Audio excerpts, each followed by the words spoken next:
नमस्कार मित्रांनो, जीएसआयटी सोल्युशन मध्ये आपले सर्वांचे स्वागत आहे.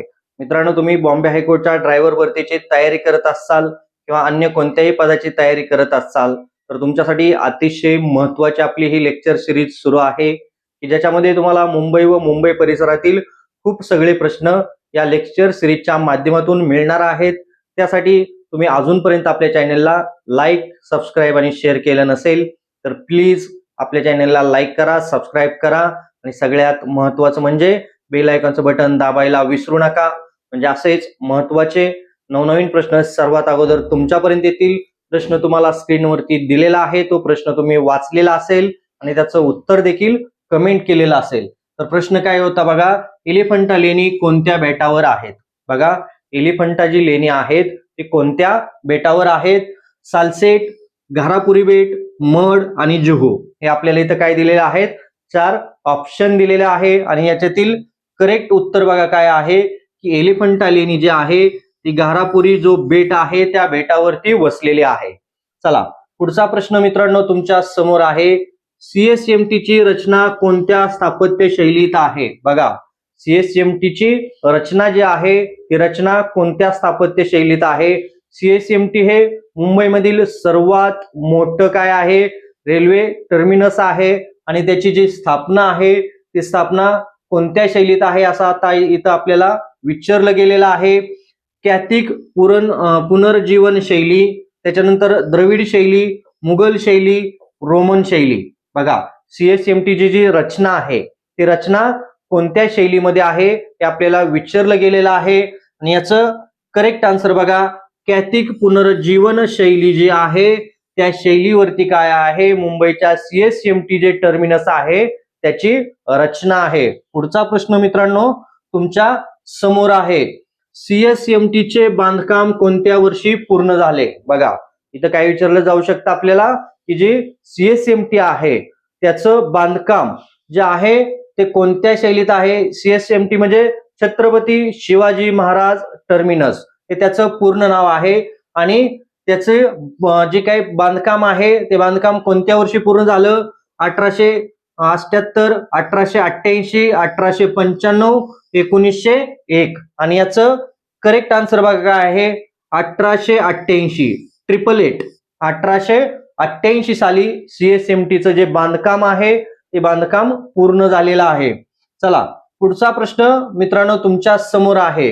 गेटवे ऑफ इंडियाचे शिलान्यास कधी झाला? बघा, गेटवे ऑफ इंडिया जे आहे त्याचा शिलान्यास कधी झाला? आपल्याला माहित आहे गेटवे ऑफ इंडिया एक मुंबईमधील ऐतिहासिक स्थळ आहे. ते कशासाठी बांधलेलं होतं याचेही प्रश्न आपण काय केलेले आहेत? पाहिलेले आहेत.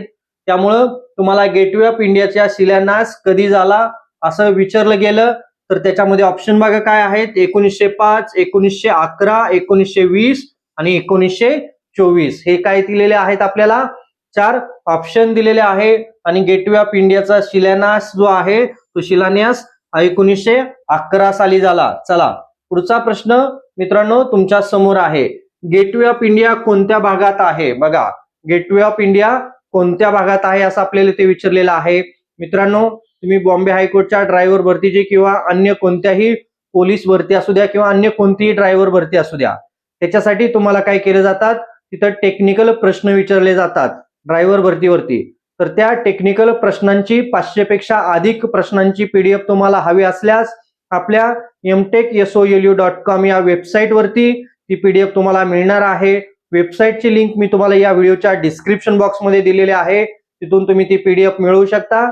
त्याच्याच बरोबर तुम्हाला इंटरव्ह्यूची तयारी करायची असेल तर इंटरव्ह्यूसाठी कशा पद्धतीचे प्रश्न विचारले जाऊ शकतात त्याची देखील पीडीएफ तुम्हाला आपल्या mtechsolu.com ही जी वेबसाईट आहे त्या वेबसाईट वरती मिळणार आहे. ती वेबसाईटची लिंक तुम्हाला डिस्क्रिप्शन बॉक्समध्ये मिळेल. तर बघा, गेटवे ऑफ इंडिया कोणत्या भागात आहे? दादर, कोलाबा, वरळी आणि अंधेरी.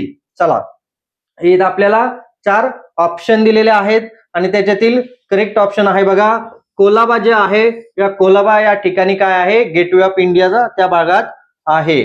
पुढचा प्रश्न बघा, बांद्रा वरळी सी लिंक सार्वजनिक वापरासाठी कधी खुला झाला? बांद्रा वरळी सी लिंक जो आहे तो सार्वजनिक वापरासाठी कधी खुला झाला?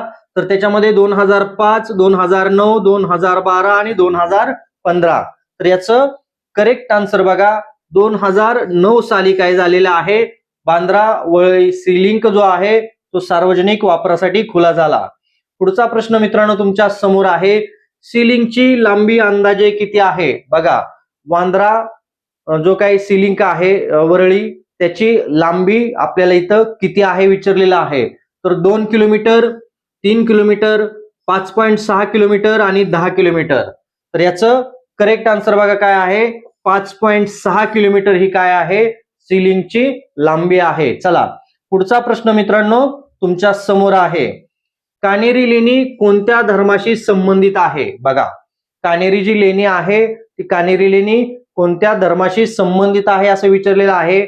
मित्रांनो या प्रश्नाचं उत्तर तुम्ही कमेंट करा. कमेंट करण्यापूर्वी मित्रांनो माझी एक तुम्हाला मनापासून विनंती राहील, तुम्ही अजूनपर्यंत आपल्या चॅनलला लाईक, सबस्क्राईब आणि शेअर केलं नसेल तर प्लीज चॅनलला लाईक करा, सबस्क्राईब करा आणि सगळ्यात महत्वाचं म्हणजे बेल आयकॉनचं बटन दाबायला विसरू नका. आणि आपले हे जे व्हिडिओ आहेत तुमचे नातेवाईक मित्र जे काही शासकीय भरतीची तयारी करत असतील त्यांच्यापर्यंत जास्तीत जास्त आपल्या चॅनलची लिंक पोहोचवायला विसरू नका.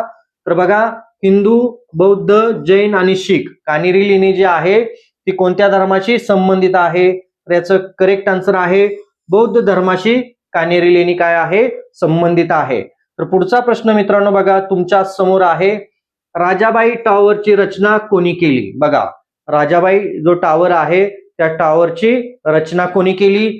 त्याच्यामध्ये George Wittet, sir Gilbert Scott, Edward Lutyens आणि जेम्स वॉट. चला, राजाबाई टॉवरची रचना कोणी केली आपल्याला विचारलं की जाऊ शकतं. त्याचं करेक्ट आन्सर आहे सर गिल्बर्ट स्कॉट जे आहेत त्यांनी काय केलेले आहे, राजाबाई टॉवरची रचना केलेली आहे. आणि आजच्या प्रश्नमालिकेतील शेवटचा प्रश्न मित्रांनो तुमच्या समोर आहे, बीएसई हे भारतातील कोणत्या प्रकारचे संस्थान आहे?